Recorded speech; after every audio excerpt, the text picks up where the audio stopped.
All right, welcome back to the Farm Cook Kitchen. Today we have something very special. It's not keto. It's actually very high carb. What is it? We're making dough. We're actually making a pre-ferment for pizza dough. But wait, Farm Cook, I thought you were all about the low carb cooking. Well, yeah, I am. And I also cook for my family. They don't follow a low carb lifestyle. So I cook for them and for me. I don't know. We'll see. Welcome back to the Farm Cook channel. This is the place where you get to eat well, have fun, and hopefully learn lots, especially about low carb and keto cooking. So now, let's get ready and make some dinner. So, what are we talking about here? We're making the starter, something that I've heard referred to as a Poolish. And in fact, this is from Vito Ioacopelli's recommendation to create a starter, kind of like you would for sourdough, except this is referred to as a Poolish. And it starts off with 200 grams of water, 5 grams of yeast, which we'll drop in here,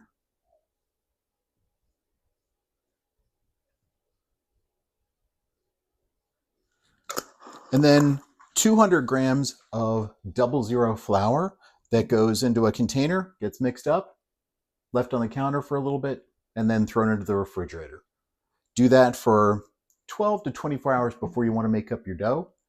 And that's all that's needed for the pre-ferment or the Poolish. Easy.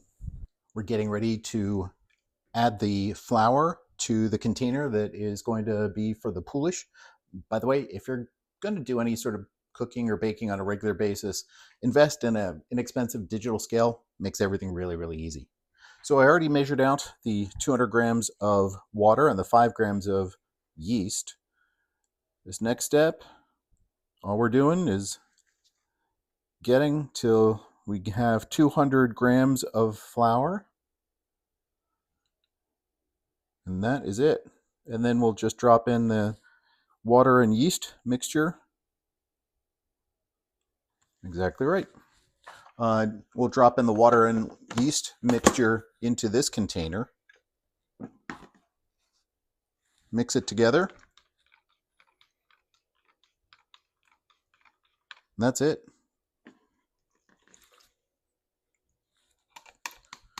We do want to make sure all the water is out. We do want to make sure all the yeast got dissolved or at least suspended into the mix. And now we just want to make sure that the flour gets wet and stirred around and everything gets hydrolyzed. Or, sorry, that's not the right term. That all the moisture is absorbed into the flour. And I'm blanking on what that term is right at the moment. So, again, this is not rocket surgery. Just making sure everything is getting wet, getting fully incorporated.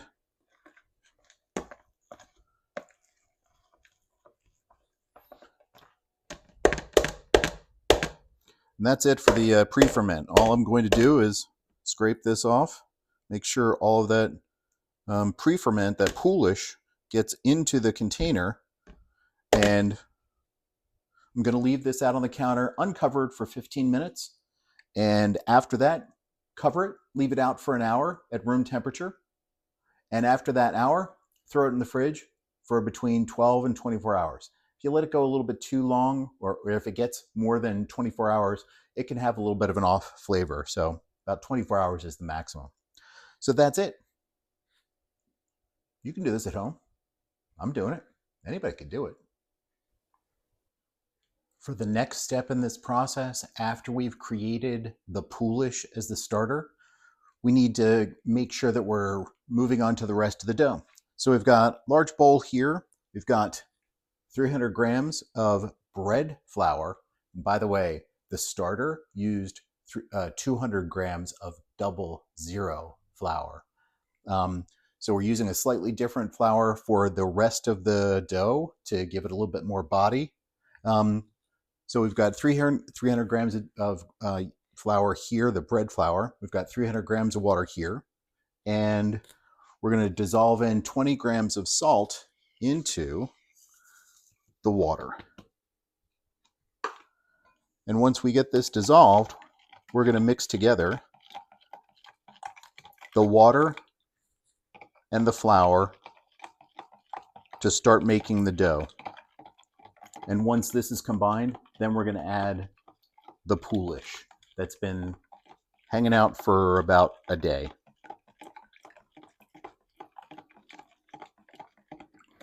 So let's start this process, getting these guys in.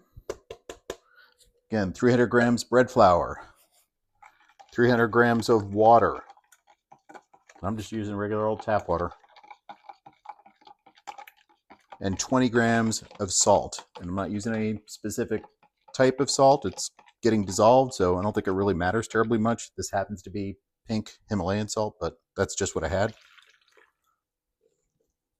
And because this is a 1-to-1 ratio, it's going to be very, very sticky. So just using a spoon or something to make sure everything gets combined is what I typically do.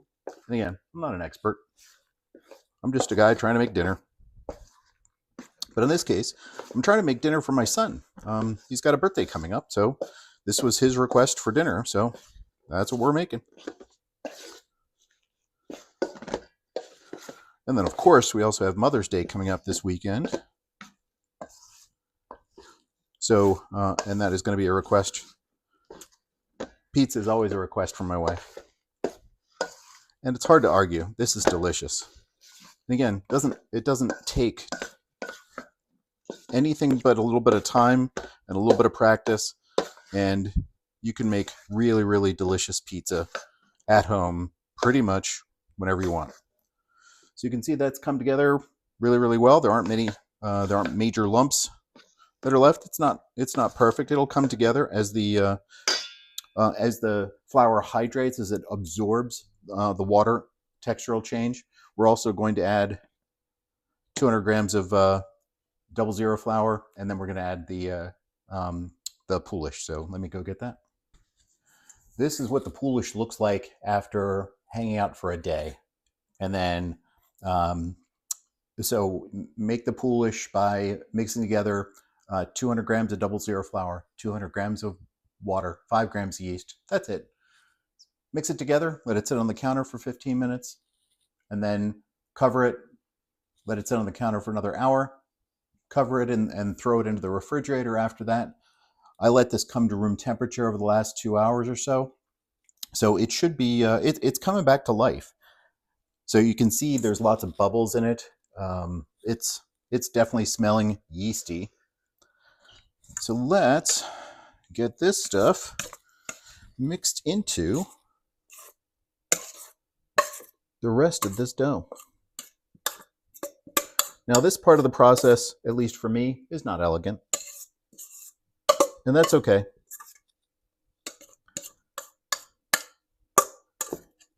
It's just cooking, nothing fancy. Especially when you're cooking at home.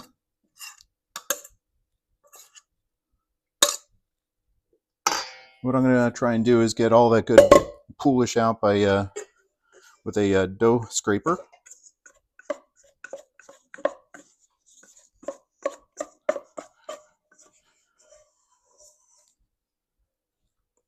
And then we'll combine the Poolish with the rest of the building dough and start mixing. So this is the part that gets a little bit interesting because it's a very wet dough right now and it's super tacky. So, and they're actually two separate doughs, right? It's one that's like the pre-ferment and the other that is the beginnings of the dough.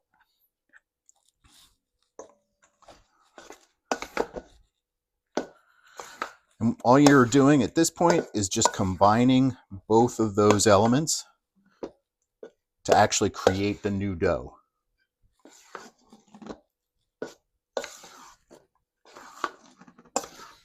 Again, this is going to be super sticky because it's more than a 75% hydration. It's probably around 80% hydration, which is going to be very, very sticky and not super easy to work with. So the next step in this process, we're adding 300 grams of, we're adding 200 grams of 00 flour to finish. And this is going to be, it's going to take some doing to get this fully incorporated. And what I'm eventually going to do is turn this out onto the counter to get it fully integrated. But for right now, I'm just mixing it and trying to get it get all the flour hydrated as much as possible.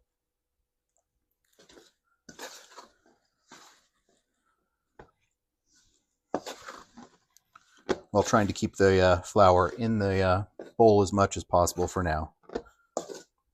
But when you're baking, flour tends to get places.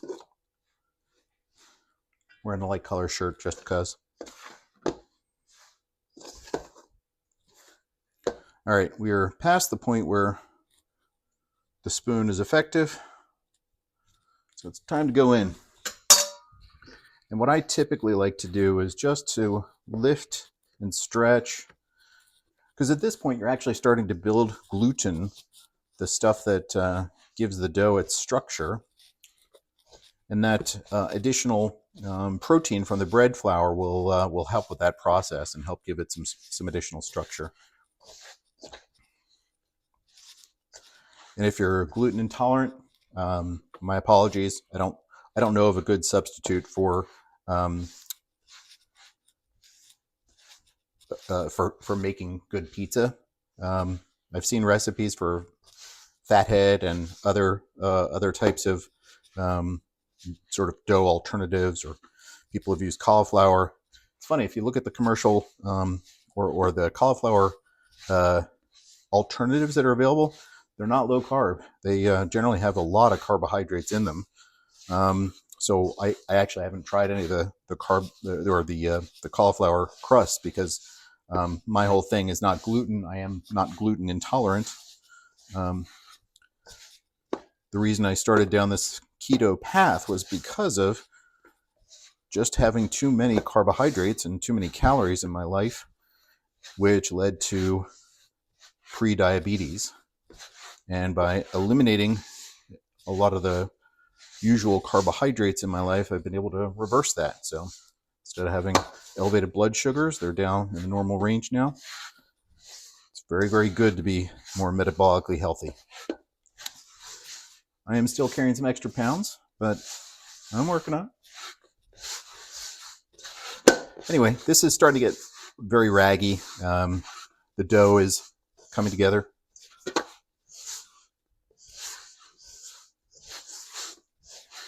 All the loose flour, nearly all of it, has been incorporated into the dough. And I think what I'm going to do now is roll this out onto the counter.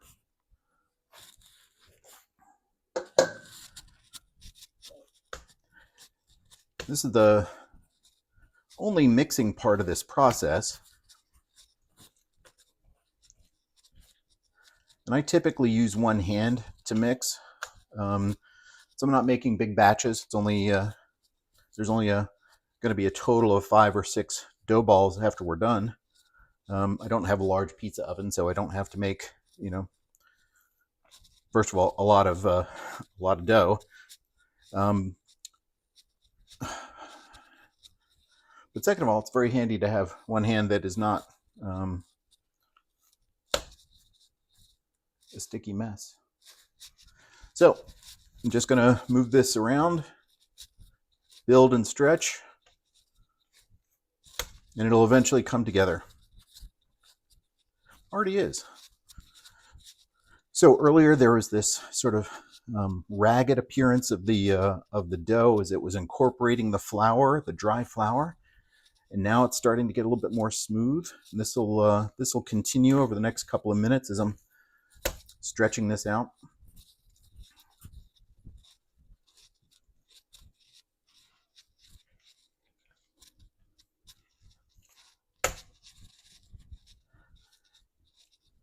And by the way, if you do know of an alternative to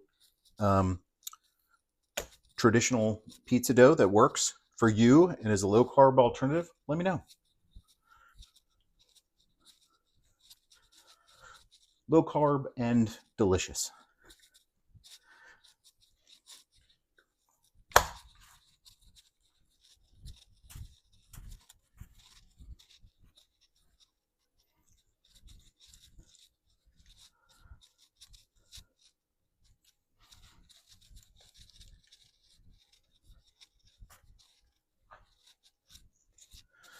So at this point, I'm just sort of rubbing the dough against the countertop, stretching it out,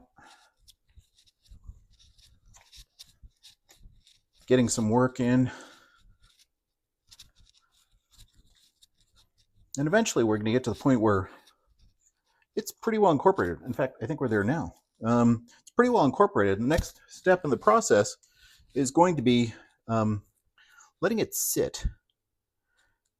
And that'll allow the flour to continue to hydrate and sort of come together and smooth out. Making dough is just fascinating. I have not done a lot of baking in my life. I do what I need to do, but I just haven't done a lot of it, which is kind of ironic because I'm a pharmacist, and pharmacists know how to follow directions and weigh and measure stuff precisely. But it's just not been something that I've explored in depth. I don't. The more that I do it, the more that I learn about it, the more interesting it becomes. It's just terrible timing with the way that I'm eating right now. Can obviously still do it for the family, which I do. So what I'm doing now is just trying to get the rest of the dough that's starting to form into a pile so I can cover it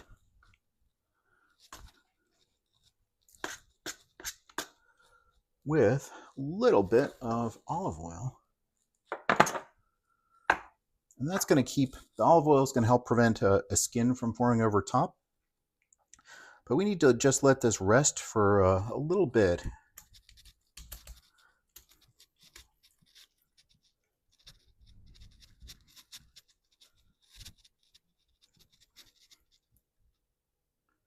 So I'm just dribbling a little bit of olive oil on the edges, trying to get it underneath, just at the edge. So everything has just a little bit of oil on it so it doesn't stick too much. We don't want any skin on this. We just want everything to get incorporated nicely.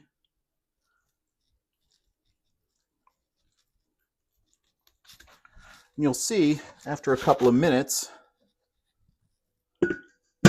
that it's going to change in texture and it's going to get smooth, and you can see that the flour is all fully incorporated. So we'll be back. The dough has been resting for about 15 minutes. Let's take a look, see what it looks like. So you can see it's got this glossy appearance over top. Part of that certainly is because of the olive oil, but part of that is it's just relaxed. It's absorbed. The water has been absorbed into the flour and it's getting fully incorporated. So the next step in this process is we just need to stretch it and then form a couple of dough balls. And what I'm doing right now is putting a little olive oil on my hands.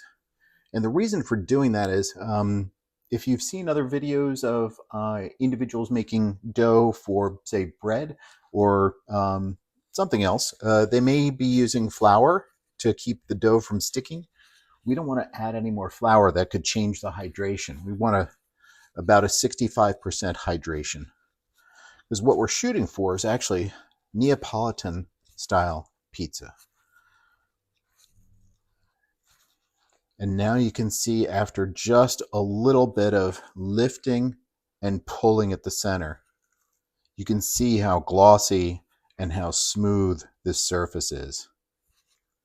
As the flour has absorbed all of that water, and it's now becoming dough.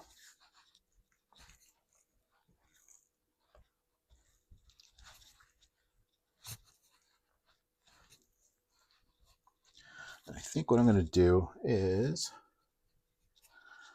mush this a little bit and try and get it incorporated.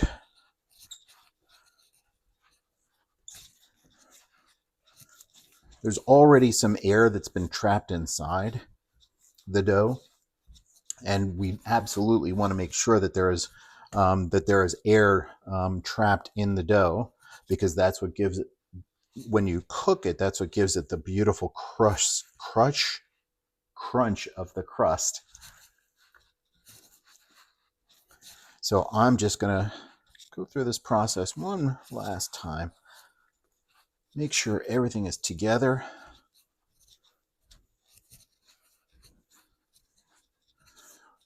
So we want air, but we don't want big gaps. We don't want big pockets. So let me try this. Let's try this stretching one more time.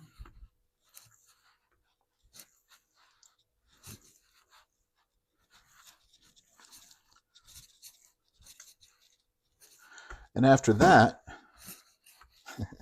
what we're going to do is create several dough balls that will become the crust for the pizza, and place them in the proofing box and let them rest overnight and continue to have that flavor develop over time.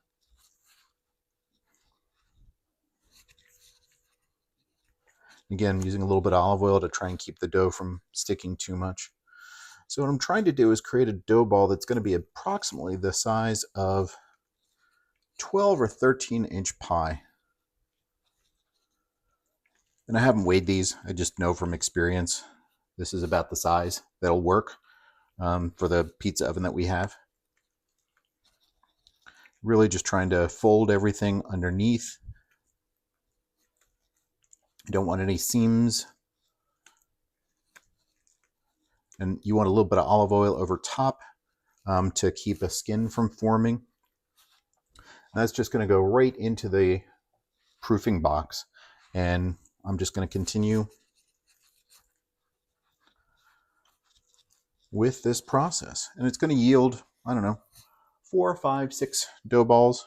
I'm not weighing them. If I wanted to be really obsessive, I could do that, but this is at home. This is not a pizzeria. It's not a professional enterprise. It's just the way I do it.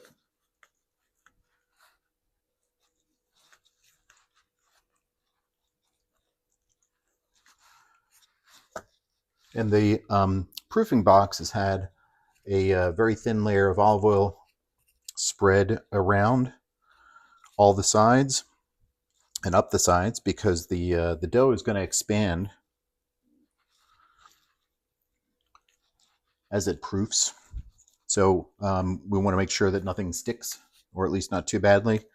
We want to be able to get it out of the dough box and then be able to make a pizza while retaining the pockets of air, gas, really CO2, that develop over time as it proofs.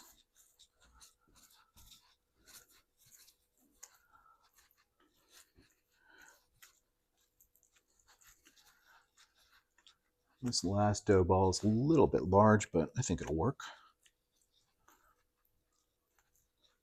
So we're going to end up with a total of 4 dough balls.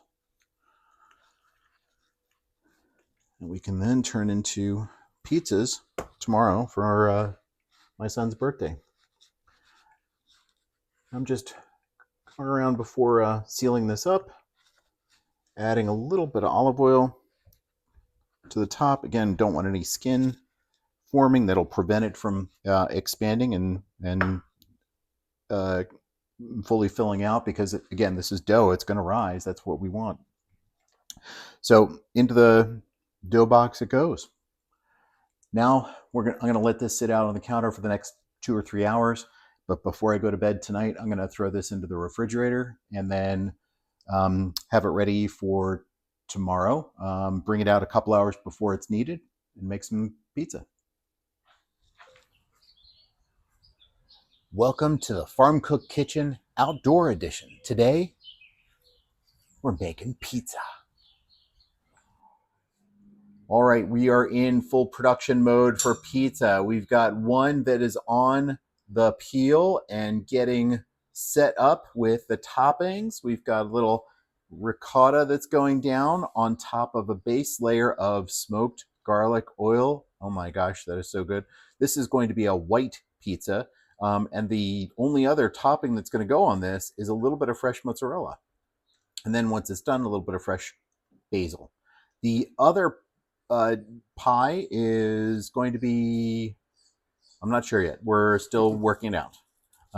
But that's some fresh mozzarella that are in little pearls that are going down onto the pie, and that's going to get launched shortly. All right, so you saw the construction of the pie. We put it on this peel, and on top of that peel, we put some semolina, and the semolina acts kind of like ball bearings. It allows the dough to slide off so that we can launch it, and it doesn't turn into a inadvertent stromboli. So the oven has been preheating for about 45 minutes. It's nice and hot. We're gonna get ready to launch, and that's it. That'll cook in about 90 seconds. So I'm just going to let this go because it cooks so quickly.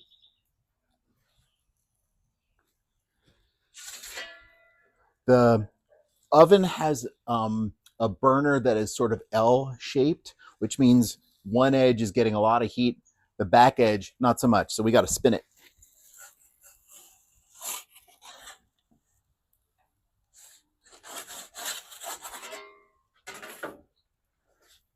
This is definitely something you cannot walk away from. It's going to cook so quickly. You need to keep a very close eye on it. You can already smell not only the dough, but also that smoked garlic oil.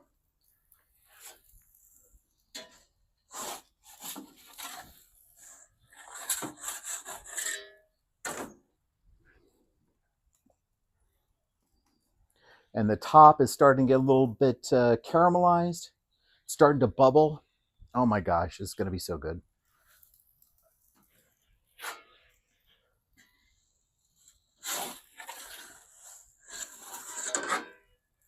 So as you can see, I'm just pulling it out, spinning it, and shoving it back in so it can get a little more heat.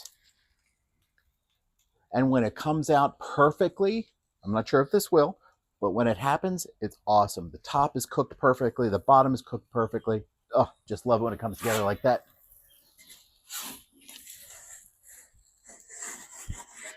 This is almost done.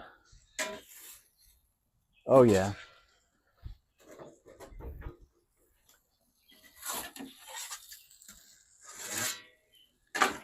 There we have it. This is a white pie with smoked garlic oil, little ricotta, little fresh mozzarella. Oh my gosh, so good.